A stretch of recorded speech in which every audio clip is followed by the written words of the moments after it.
Assalamualaikum warahmatullahi wabarakatuh. Kembali dengan kami di podcast Suara 8. We can hear your voice.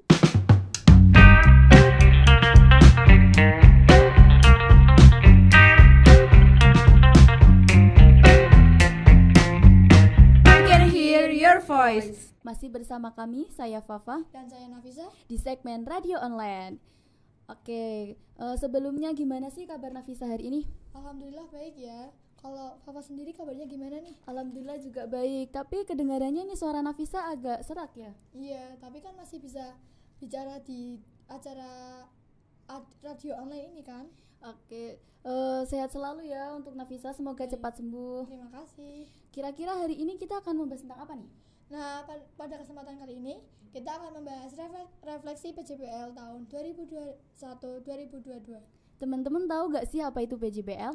PJBL adalah Project Based Learning yang dilakukan sesuai keahlian kompetensi masing-masing. PJBL tuh kayak gimana sih, Pak? Kira-kira? Oke, jadi PJBL itu dilakukan dalam satu semester, di mana di akhir semester akan dipresentasikan di hadapan Bapak Ibu Guru dan juga teman-teman, dan di saat itu juga Bapak Ibu Guru akan memberikan sebuah pertanyaan yang wajib dijawab oleh siswa. Teman-teman udah pada tahu nih jurusan apa saja yang ada di SMK Negeri 8 Semarang? Jadi jurusan di SMK Negeri 8 Semarang itu ada 5, yaitu 1. Rekayasa perangkat lunak yang berubah menjadi pengembangan perangkat dan JIM. Yang kedua ada teknik komputer jaringan yang berubah menjadi teknik komputer jaringan dan telekomunikasi. Lalu yang ketiga ada jurusan pekerja sosial. Yang keempat ada jurusan multimedia yang berubah menjadi desain komunikasi visual. Yang terakhir ada jurusan caregiver yang berubah menjadi layanan kesehatan. Dari jurusan layanan kesehatan sendiri nih, Nafisa masih ingat belum sih apa sih proyek dari jurusan layanan kesehatan? Masih ingat dong tentunya. Kita diberi proyek yaitu pengecekan TTV atau tanda-tanda vital yang di dalamnya terdapat pengecekan suhu, pernafasan, denyut nadi, dan juga tensi. Nah, kalau jurusan multimedia sendiri nih, proyek yang diberikan tuh apa sih kira-kira? Oke, jadi proyek dari jurusan multimedia yaitu menawarkan jasa iklan kepada UMKM berupa video, packaging, membuat logo, dan foto produk. Dan untuk jurusan pekerja sosial apa sih? Kalau jurusan pekerjaan sosial ya, yaitu diberi proyek membuat makanan sehat untuk lansia. Kalau jurusan TKJ itu diberi proyek apa sih Wah kira-kira? Oke, jadi kalau TKJ itu diberi proyek untuk memasang CCTV. Oke. Yang terakhir nih dari jurusan RPL ya, kira-kira apa sih proyek yang diberikan dari jurusan RPL? Untuk jurusan RPL sendiri diberikan proyek yaitu membuat absen siswa yang bernama Syamawalu. Oke, teman-teman sudah tahu kan proyek yang ada di SMK Negeri 8 Semarang. Refleksi yang telah kami lakukan berupa survei wawancara terhadap kakak kelas, teman seperantara, dan juga Bapak Ibu Guru ya. Oke. Boleh nih dikasih tahu gimana sih tanggapannya dari jurusan TJKT? Jurusan TJKT sendiri mengatakan bahwa PJBL itu dia menyukai PJBL tersebut dengan alasan bahwa PJBL bisa mengasah public speaking, percaya diri, dan berani tampil. Dari jurusan pekerja sosial gimana nih tanggapannya juga kira-kira? Oke, jadi hasil refleksi dari jurusan pekerja sosial itu mereka lebih menyukai pembelajaran PJBL karena dalam pembelajaran PJBL itu ilmu yang mudah didapat ya, mudah didapat dan hasilnya itu nyata, hasilnya itu kelihatan ya, betul. Hasilnya kelihatan daripada PAT yang duduk ujian dan tidak semua siswa itu bisa memahami itu ya materi tersebut. Nah, setelah dari jurusan TJKT dan pekerja sosial, kita lari yuk ke jurusan DKV. Waduh, kira-kira apa nih ya tanggapan dari jurusan DKV? Jurusan DKV mengatakan bahwa kegiatan PJBL ini membuat pengalaman baru yang ada di sekolah ini. Kemudian dari jurusan RPL sendiri tuh tanggapannya gimana kira-kira? Yang terakhir nih ya dari jurusan RPL, tanggapannya itu PJBL itu melatih inovasi dan kreativitas siswa karena mengingat kita anak SMK ya yang dituntut untuk untuk banyak prakteknya daripada teori kan. Ya, itu merupakan sebuah inovasi yang luar biasa. Setelah mewawancarai dengan teman-teman seangkatan dan kakak tingkat. Mari kita mendengarkan yuk dari survei berupa wawancara oleh guru SMK Negeri 8 Semarang. Beliau salah satu guru adaptif mengatakan bahwa PAT lebih baik dari PJBL lebih baik dari PAT karena guru tidak harus membuat soal untuk ujian PAT. Selain guru adaptif, kita juga mewawancarai guru produktif ya. Beliau mengatakan bahwa PJBL itu baik karena dapat memicu kreativitas siswa untuk menyelesaikan permasalahan dalam pembelajaran berbasis proyek. Oke. Itu tanggapan dari kakak tingkat, teman seangkatan dan juga guru-guru. PJBL itu juga ada efek sampingnya loh. Waduh, kira-kira apa sih efek samping dari PJBL? Efek samping PJBL itu berupa ada perasaan tertekan, agak ribet, dan juga teman-teman sekelompok itu ada juga yang tidak bekerja ya. Tapi overall ya, karena 90% dari siswa SMK Negeri 8 itu lebih menyukai dan mendukung PJBL daripada PAT. Oke. So proud of you teman-teman. Semoga PJBL bisa lebih baik lagi dan bisa mendapatkan ilmu yang luar biasa. So, untuk teman-teman dan Bapak Ibu guru tetap semangat untuk melaksanakan PJBL di tahap selanjutnya. Sebelum mengakhiri pertemuan kita hari ini, kita salam idola dulu yuk. Oke. SMK Negeri 8 Semarang, idola, inovatif, disiplin, kolaboratif. Yeah. Oke, tetap pantengin terus podcast Suara 8 karena di setiap minggunya akan selalu ada podcast yang seru dan menarik lainnya. Akhir kata, kami memohon maaf jika ada kata yang kurang berkenan. Wassalamualaikum warahmatullahi wabarakatuh. SMK bisa, SMK hebat, SMK bisa hebat. See you next time. Bye-bye. Apa pendapat Kak Bayu tentang pameran PJBL kemarin sebagai pengganti PAT?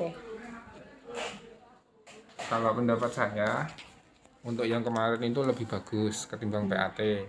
Karena kalau yang kemarin itu siswa itu lebih cenderung ke keahlian yang mereka miliki secara langsung. Iya.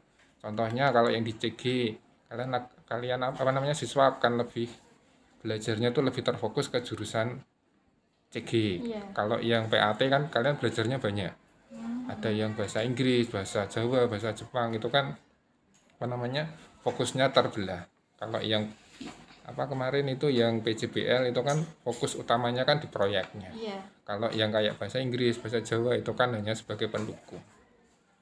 Apa pendapat Mas Arifin tentang pameran PJBL kemarin sebagai pengganti PAT? Yang pertama jelas kaget karena gini, PJBL itu ngasih taunya dadak banget, bahkan hanya 1-2 bulan. 1 bulan doang ya? Oh ya, mungkin 1 bulanan ya. Iya, itu atau gimana ya? Itu sebenarnya kalau bisa dibilangin ya, kalau untuk orang yang mungkin dalam artian dia malas belajar itu menguntungkan. Karena apa? Gini, sistem dari PJBL sendiri kan dia kan kerja kelompok, yang dimana kerja kelompok itu kan juga aku bisa bilang kadang ada orang yang benar-benar dia bekerja, ada yang enggak. Nah itu kan ada plus minusnya. Kalau saya sendiri pendapat sebenarnya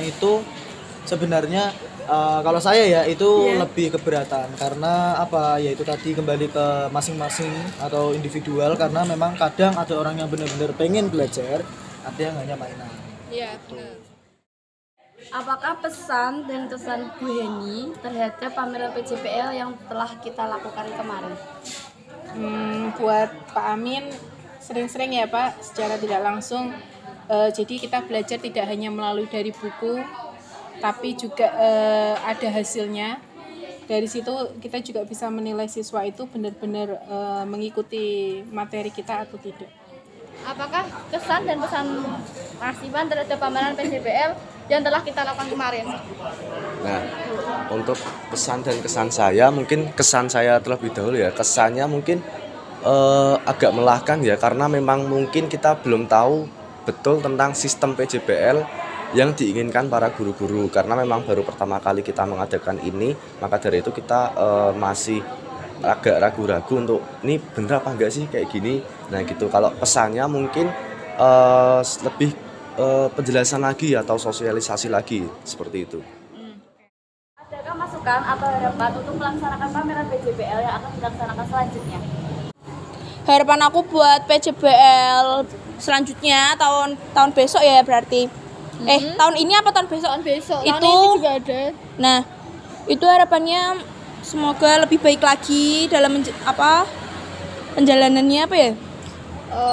Ya intinya gitulah. Intinya yang baik-baik aja buat PJBL besok. Itu kamu PJBL-nya mau seterusnya sampai lulus apa berhenti di tengah-tengah? Kayaknya mending seterusnya aja ya. Karena kan itu kan tim. Nanti kan tim berarti kalau PJBL itu. Nah, berarti kan nanti kita nggak ngafalin semua mapel itu sendirian. Berarti nanti dibagi-bagi sama teman-teman kita toh. Pertanyaan selanjutnya, adakah masukan atau harapan untuk pelaksanaan pameran PJBL yang akan dilaksanakan selanjutnya?